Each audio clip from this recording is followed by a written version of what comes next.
आंल' नङा आं दिनै आंनाथ' मबाइलफ्रा अन दंबावो खायसे खायसे जायफोरा टिकेट बिनानै मोनाखिसै बिथांमोननि फना दिनैबो नै दा समसिम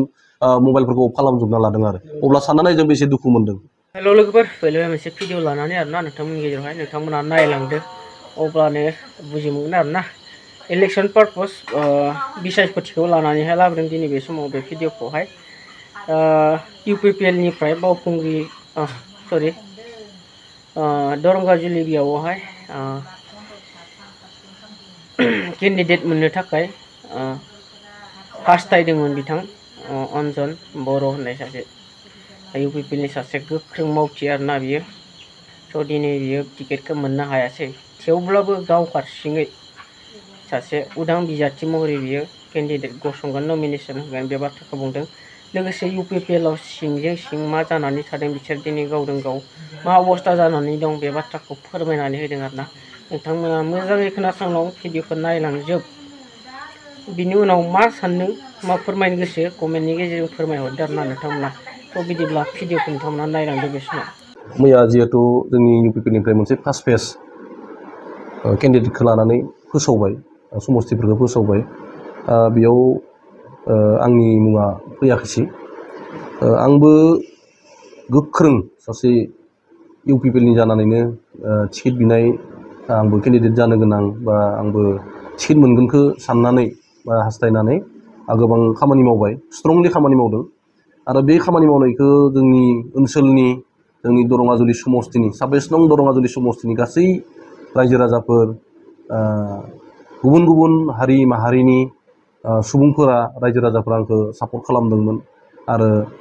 दिनैनि दे नैबे समाव जेब्लानोखि मैया टिकेटखौ फोसावबाय केन्डिडेटखौ जेब्ला फोसावबाय बेखौ लानानै जोंनि दरंगाजुलि समस्थियाव जों दिनै नुनो मोनदों मा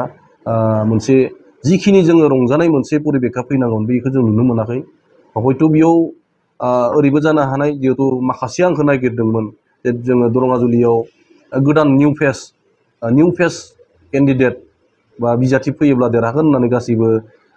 रायजो राजाफोरानो मिजिंथिबाय थादोंमोन नाथाय मैयानि जि फोसावबाय बेयाव आंनि मुंखौ नुनो मोनाखिसै दा बेखौ लानानै आं दिनै नैबे समाव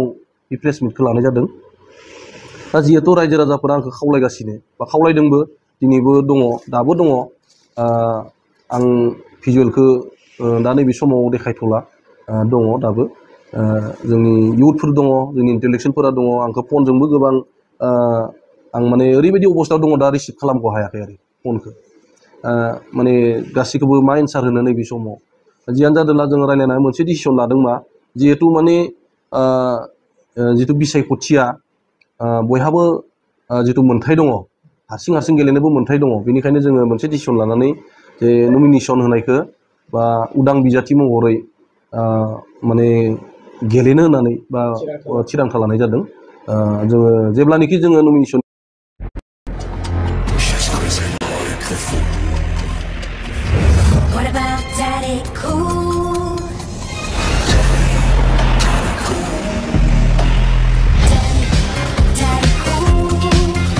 डेटआ फैगोन अब्लाना जोङो लैहोर लैहोर थांनानै जोंनि रायजो राजाफोरा आंखौ जिहेतु खावलायदों गासिबो ओंखारगोन जायफोरा फोथाया आंनि जिखिनि फेसबुक पेज दङ बेयाव नायबाबो नुगोन आंनि खामानि मावनाय रायजो राजानि आंखौ जि सापर्ट खालामनाय बेखौ नोंथांमोना नायबानो नुगोन आं बेखिनि जिखिनि आं जायगाफोराव आं हेल्प खालामबाय जिखिनि सुबुंफोरजों आं रायज्लायनानै मोनसे मोजां परिबेकखौ मोननो हादोंमोन मोजां मोनसे थासारिखौ जोङो नुनो मोनदोंमोन बेनिखायनो जों डिसिसन लाबाय नमिनेसनखौ होनायखौनो जों थिरांथा खालामबाय आरो उदां बिजाथि महरै 26 नं दरंगाजुलिनिफ्राय आं बिजाथि महरै गसंगोन। बबेबा दोलोआ नोंथांखौ खावलायोब्ला नोंथाङा थांगोन नामा? आं बिदि नैबे समाव माने मैयासो फोसावबाय दिनै बे डिसिसनखौ आं लाथ'वाखै आं जायखिजाया आङो नमिनेसन होनायखौ आं फिक्स खालामथ'बाय जोङो रायज्लायनानै उदां बिजाथि महरै गाव हारसिंनो आं रायजो राजा थाखागोन रायजो राजानि खावलायनाय जिहेतु जोङो दरंगाजुलियाव जोङो ओरैनो साहा खोला बायदि मोनो आरो गोलाव एसे गोलाव साइसनि जोंनि समस्थिया दा जोङो खोला पार्टआव जोंहा खमैबो 13,000सो 14,000सो भट दङ आरो बेखिनिखौ जों खोला पार्ट बायदि मोनना लायो बा गासैबो गावखौबो जायफ्रा जोंनि बेखिनियाव माबायाव नैबेखिनि 13-14,000आव गोलैना दङ बे सुबुंफोरा भटारफोरा गावखौनो खोला बायदि मोनना लायो आरो बेखिनि जिहेतु 17 बोसोर थांनायनि उनाव दिनैसिम जोंनि बै खोला ओनसोलाव जिहेतु सासेबो केन्डिडेट मोनाखिसै जोङो बिपिएफनि समावबो मोनाखै इउपिपिएलनि समावबो मोनाखै नैबे समाव जिहेतु आं स्ट्रंलि ओंखारबाय बिनिखायनो बे खेबाव खोला पार्टनि जिहेतु जोङो गोदानै बे खेबावसो जोङो बिजाथि मोनसिगोन होननानै मानसिफोरा आंखौनो गोबां सापर्ट खालामदोंमोन आरो आं सानो बेयाव खमैबो नैथिं बे साइडआव जुदि केन्डिडेटखौ जुदि आं मोननायमोनब्ला इउपिपिएलनिफ्राय खमैबो आङो 70-80% भटखौ आंनो मोनगौमोन आरो गोबां बिपिएफनि वार्कारफोराबो माने निउट्रेल जाना दंखाजोबोमोन जे नोंथाङा टिकेट मोननाय लोगो लोगोनो जोङो टिकेट फोसावनाय लोगो लोगोनो जोङो नोंथांजों थांजोबगोन जों हेल्प खालामगोन जायफोरा फैथारनो हाया बिथांमोनाबो निउट्रेल जाना होगोन बेखिनि बाथ्राखौ जोङो अलरेडि जोङो रायज्लायखानाय जाजोब्बायमोन दा नैबे समाव मैयानि जिथुनिखि फोसावनाय बेयाव जिथु आंनि मुङा फैयाखिसै बेखौ लानानै एसे दुखु मोनजोब्बाय आरो बे दुखु मोननायखौ जुदि रायजो राजाफोरा जुदि नायनो लुबैदोंब्ला दिनैनि जिखिनि जोंनि दरंगाजुलिनि केन्डिडेट फोसावनाय फिथाइ बेयाव रंजानाय नुथायखौ नुयोब्लानो बेसे मानसि गेदारिं जादों जाया बेखौ नुब्लानो माने मिन्थिगोन मोनथिजोबगोन आं बेखौनो बुंबाय दा जोङो 26 नं दरंगाजुलिनिफ्राय जों उदां बिजाथि महरै जोङो नमिनेसन होगोन आं मोनसे बाथ्राखौ सानदों जे जोंनि जेब्ला टिकेट बिनाया मोनसे समस्थियाव जोङो साब्रै साबाबो थायो बहाबा माखासेबो दङ बहाबा सानैबो दं साथामबो दङ खिन्थु मोनसे बाथ्राखौ जोंनि लिडारफोरा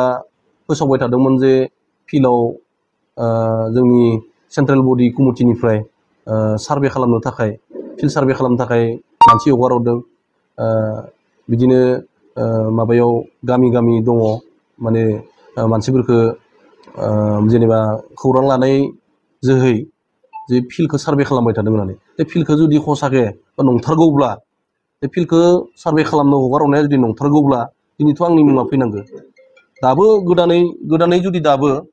फोथायाब्ला दाबो जुदि सार्भे खालामारोब्ला रिपर्टखौ खिन्थु आंनिखौ बांसिन मोनगोन आरो आं बुंनाय बाथ्रा नङा रायजो राजानि गासै जिखिनि आं गामि गामि बेरायना जिखिनि रिपर्ट मोनबाय बेखौ मोननानै बाथ्राखौ आङो बुंनाय जादों आरो बेखिनि बाथ्राखौ जुदि नायनो लुबैदोंब्ला बा नंगौना नङा बेखौ जुदि जोंनि रायजो राजाफोरा जुदि आं बुंनाय बाथ्राया नङाब्ला बिदि जुदि माबाफोर कनफिउस दङब्ला दाबो गामि गामि थांनानै सोंनानै नायब्लानो मोनगोन जे रियेलि मा जाना दंमारो बा रियेलि माबा नंमारगोन ना नंमारा आंखौ लुबैदों ना लुबैमाराखै बे बुस्थुखौ मोनथिगोन आं बेखौनो बुंबाय जुदि रियेलि जुदि सार्भे खालाममारदोंब्ला आंनि मुङा फैनांगौमोन आं बेखौ सानदों आरो दुखु मोननाय थाबाय दुखुआथ' आंल' नङा दुखुआथ' बयबो मोनगोन जाय माने जायखौ हास्थायना दंमोन जायखौ हास्थायदोंमोन बे हास्थायनाया जाफुङासै आंल' नङा दिनै आंनाथ' मबाइलफ्रा अन दंबावो खायसे खायसे जायफोरा टिकेट बिनानै मोनाखिसै बिथांमोननि फना दिनैबो नै दा समसिम मबाइलफोरखौ अफ खालामजोबना लादों आरो अब्ला सानना नायजों बेसे दुखु मोनदों नोंथाङा सासे तामुलपुर जिल्ला लाइमोन इउपिपिएलनि अर्गेनाइजिं सेक्रेटारि नोंथाङा रिजिनेसनफोरखौ दङ आङो तामुलपुर डिस्ट्रिक्ट इउथनि इउपिपिएलनि आं अर्गेनाइजिं सेक्रेटारि आरो लोगोसे बिदिनो आं जोंनि एक्सएनडिबि वेलफेयार एसोसिएसननिबो आङो तामुलपुर डिस्ट्रिक्टनि प्रेसिडेन्ट आरो आङो जोंनि बिसा बड' सिनि आर्टिस्ट एसोसिएसननिबो आं तामुलपुर डिस्ट्रिक्टनि आङो प्रेसिडेन्ट थ' आङो गासै जिखिनि जोङो मावबोनाय बेखिनिखौ लानानै नायोब्लाबो रायजो राजाफ्रा बुजि मोनगोन जे आङो रियेलि आं खामानि मावनाया आंनिया जायोना जायाबा आं माबायदि खामानि मावो रायजो राजाफोरजों आं बेसे गोथौयै रायज्लायलायो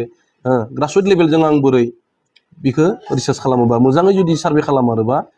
सारमोना बा जोंनि गोजौनि इउपिपिएलनि जायफोर सेन्ट्रेल लिडारफोर दङ बिथांमोना मोनथिगोन आरो